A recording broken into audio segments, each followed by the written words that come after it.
세상의 모든 여성들에게 이 영상을 바칩니다. 이 글을 듣는 지금 이 순간에도 당신은 누군가의 인생에서 소중한 존재입니다. 당신이 지나온 시간들은 단순히 나이로만 표현할 수 없는 깊고도 진한 이야기를 품고 있습니다. 가끔은 나도 모르게 고개가 숙여질 때가 있죠. 주름진 손등을 바라보며 이 손으로 참 많은 일을 했구나 생각하다가 문득 내가 잊혀진 존재처럼 느껴질 때도 있었을 겁니다. 하지만 그 모든 순간이 있었기에 지금의 당신은 누구보다 단단하고도 따뜻한 사람으로 빛나고 있습니다. 이제는 누구보다 자신을 먼저 안아줄 시간입니다. 요즘 많은 여성들이 공통적으로 말하는 고민이 있어요. 바로 앞으로 내가 뭘 해야 하지? 라는 질문입니다. 아이들은 자라서 독립하고 직장에서는 점점 후배들에게 자리를 내어주고 가족 안에서도 어딘가 비켜선 자리에 있는 듯한 느낌이 들기도 하죠. 나는 누구지? 앞으로 나는 어떤 모습으로 살아가야 하지? 이 질문은 단순한 외로움에서 오는 것이 아닙니다. 오랜 시간 누구의 엄마로, 아내로, 딸로 살아오다 보니 진짜 나를 마주할 기회가 없었던 거예요. 그 물음 앞에 너무 무겁게 고민하지 않으셨으면 좋겠어요. 당신은 지금까지도 잘 살아왔고 앞으로도 잘 살아갈 수 있는 사람입니다. 이제야 비로소 진짜 나로 살아갈 준비가 되었다는 뜻이기도 하니까요. 지금 이 순간만큼은 당신을 위한 이야기로 채워드릴게요. 세상은 빠르게 변하고 있습니다. 어쩌면 너무 빠르게. 스마트폰, AI, 메타버스. 당신이 익숙하지 않았던 단어들이 어느새 세상을 지배하고 있어서 가끔은 세상에서 소외된 느낌이 들기도 하죠.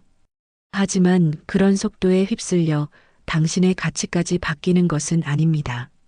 당신이 지켜온 시간, 당신이 품어온 사랑, 당신이 감싸 안은 상처와 인내는 어떤 최신 기술도 흉내낼 수 없는 진짜 삶의 깊이입니다. 어느 날 거울 속 주름진 내 얼굴을 바라보며 나도 참 많이 변했구나 중얼거렸던 그날을 기억합니다. 하지만 그 변화는 단순한 노화가 아니라 세월과 감정이 켜켜이 쌓여 만들어낸 나만의 풍경이었어요. 누군가 나보다 잘난 것처럼 보여도 기죽지 마세요. 당신이 걸어온 길에는 누구도 감히 따라할 수 없는 이야기가 있습니다. 지금의 당신이 되기까지 얼마나 많은 날들을 견뎌왔는지 그 시간을 아는 사람은 당신뿐입니다. 그리고 그 사실 하나만으로도 당신은 충분히 대단하고 존경받을 존재입니다. 인생을 돌아보면 우리는 참 많은 것을 배웁니다. 그 중에는 교과서에 나오지 않는 지혜들이 많아요. 젊은 시절엔 몰랐던 것들을 시간이 지나며 서서히 깨닫게 되죠.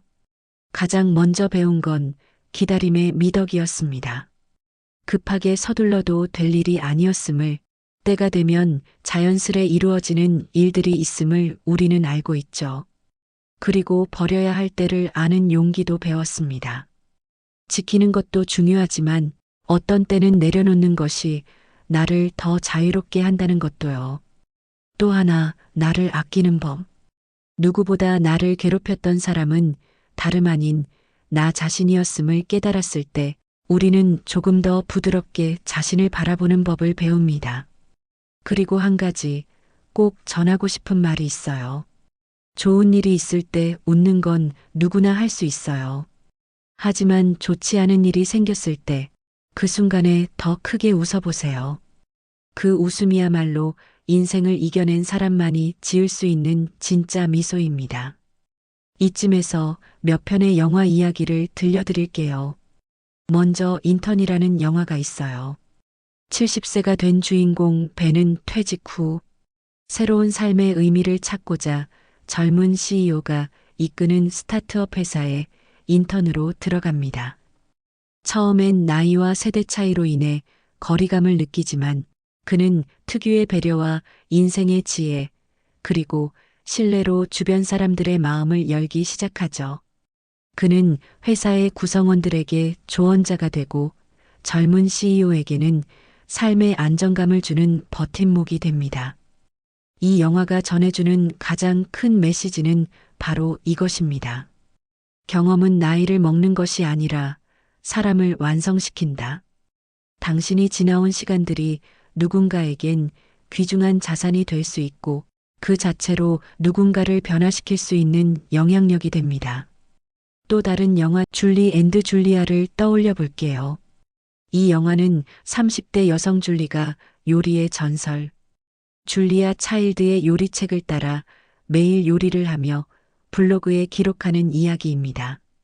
줄리의 일상은 평범하고 때로는 지루하기까지 했지만 그녀는 요리를 통해 자존감을 되찾고 스스로를 사랑하는 법을 배워나가요.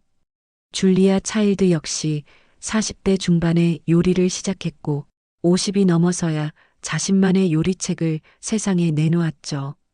그녀의 삶은 우리에게 말해줍니다. 지금 이 순간부터 다시 시작해도 늦지 않다. 당신이 어떤 나이에 있든 하고 싶은 일이 있다면 지금이 바로 그때라는 것을요. 이 두 영화는 전혀 다른 나이대의 여성들이 각자의 자리에서 나를 찾아가는 여정을 보여줍니다.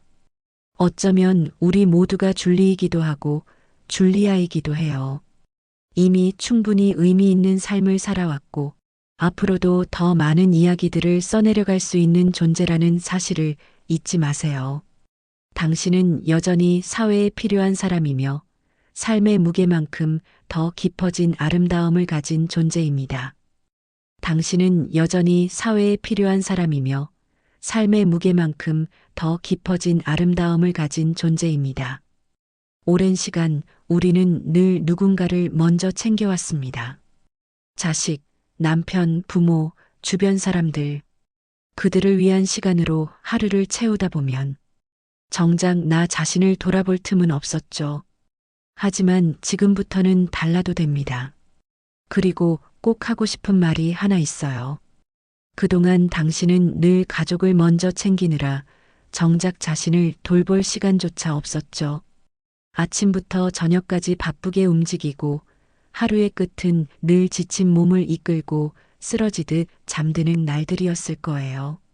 그런 삶 속에서 운동을 하거나 식단을 챙기거나 정기검진을 받는 건 사치처럼 느껴졌을 수도 있습니다. 하지만 이제는 건강이야말로 당신 삶의 최우선이 되어야 합니다. 몸이 무너지면 마음도 함께 흔들리고 마음이 지치면 관계도 흐려집니다. 건강은 나 자신을 지키는 가장 확실한 방법이고 지금까지 버텨온 당신에게 주어야 할 가장 기본적인 선물이에요. 하루 30분이라도 걷기. 집에서 간단한 스트레칭 따라하기. 몸과 마음이 편안해지는 음식 먹기. 본인을 위해 좋은 음식을 골라 먹기. 본인을 위해 이쁘게 꾸며보기. 지금까지는 가족을 위해 식사를 준비했다면 이제는 나를 위한 식탁을 차려보세요. 과일 한 조각, 따뜻한 차 한 잔, 채소가 듬뿍 들어간 한 끼. 그 모든 것이 당신의 몸을 돌보는 첫걸음이 될 수 있어요. 맛있는 음식이 아니라 나에게 좋은 음식을 먹는다는 마음이 중요합니다. 그 마음이 쌓이면 몸도 마음도 함께 치유될 수 있어요. 그리고 거울 앞에 서서 나를 위해 예쁘게 꾸며보는 것도 추천하고 싶어요. 화려할 필요는 없어요. 좋아하는 색깔의 립스틱 하나, 내가 고른 귀여운 머리핀 하나면 충분해요. 남이 아닌 나 자신을 위해, 내 기분을 위해 나를 단장하는 그 순간이 하루를 다르게 만들어줄 거예요. 오늘 참 괜찮다, 나라는 생각이 드는 순간, 마음도 함께 환해지니까요. 이 모든 것은 거창하지 않아도 됩니다. 내가 나를 소중히 여기겠다는 다짐만으로도 충분해요. 그리고 그 다짐이 쌓이면 당신의 삶은 분명히 달라질 거예요. 조금 이기적이어도 괜찮습니다. 아니, 이젠 그게 필요합니다. 하고 싶었지만 미뤄왔던 일들을 지금 시작해보세요. 그리고 지금 나만의 버킷리스트를 만들어 보세요. 지금이 아니면 영원히 시작하지 못할 수도 있어요. 버킷리스트는 단순한 꿈의 나열이 아니라 나를 향한 작은 약속이기도 해요. 한 가지라도 이루면 자신감이 생기고 또 다른 계획을 세울 힘이 생기죠. 예를 들면 이런 것들이 있어요. 혼자 영화관 가서 영화 보기. 일출이나 일몰을 꼭 한 번은 직접 보기. 좋아하는 가수의 콘서트에 가보기. 짧은 글이라도 나만의 일기책 써보기. 꽃꽂이, 그림, 도예 등 예술 취미 배우기. 언젠가 가보고 싶었던 장소 여행하기. 용기 내서 새로운 친구에게 먼저 연락해보기. 자원봉사 한번 참여해보기. 좋아하는 스타일의 옷을 입고 사진 찍기. 매일 나에게 다정한 말 한마디 해주기. 이 중 단 한 가지만 해보아도 좋습니다. 중요한 건 나를 위해 무언가를 해본다는 마음입니다. 혼자 여행을 떠나보세요. 꼭 멀리 가지 않아도 돼요. 가까운 바닷가나 산책길도 좋아요. 혼자가 망설여진다면 마음에 맞는 친구와 함께 여행을 떠나보세요. 새로운 풍경을 보며 걷다 보면 묵혀있던 감정이 조금씩 풀리고 마음속에 여유가 생길 거예요. 누군가 눈치 보느라 포기했던 취미 다시 꺼내보세요. 거울 속 자신을 보며 매일 말해주세요. 잘하고 있어. 지금 이대로도 충분히 잘 살고 있어. 오늘도 너무 예쁘다. 나 정말 괜찮아. 지금의 나는 세상의 기준이 아니라 내 마음의 기준으로 살아도 괜찮은 나이입니다. 더 이상 증명하지 않아도 되는 삶, 그것이야말로 진정한 자유 아닐까요? 사람과의 관계는 나이가 들수록 더 깊어지고 때론 더 조심스러워지기도 합니다. 젊을 땐 쉽게 웃고 쉽게 울었지만 이제는 감정을 표현하는 일조차 망설이게 되죠. 하지만 관계는 여전히 우리를 살게 하는 힘입니다. 하루 한 번의 안부 인사, 따뜻한 한마디의 위로, 작은 관심 하나가 우리 마음을 다시 살아나게 하거든요. 친구가 멀어지고 자녀가 바빠지고 배우자와의 대화가 줄어들수록 우리는 스스로를 점점 고립시키게 됩니다. 그럴수록 스스로 움직여야 해요. 한 달에 한 번 친구에게 전화하기, 지역 커뮤니티 센터의 프로그램 참여하기, 소소한 나의 일상을 일기처럼 기록해보기. 외로움은 사랑받고 싶은 마음의 신호입니다. 그 신호를 무시하지 말고 조용히 들어주세요. 세상 모든 여성들이 다시 자신의 삶을 사랑하게 되기를 바랍니다. 누군가의 아내, 엄마, 딸이라는 이름도 아름답지만 이제는 당신이라는 이름으로 살아도 괜찮습니다.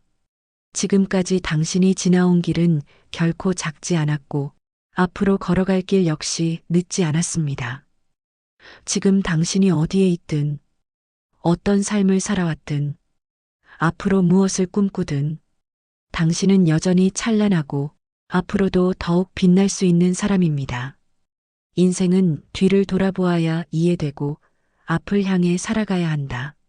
라는 말이 있어요. 진짜 외로움은 혼자가 아닌 아무에게도 마음을 열지 못할 때 시작된다. 라는 말도 있고요. 인생 후반전 나답게 나로서 나에게로 나를 위해 살아가세요. 50+ 라이프 코치였습니다.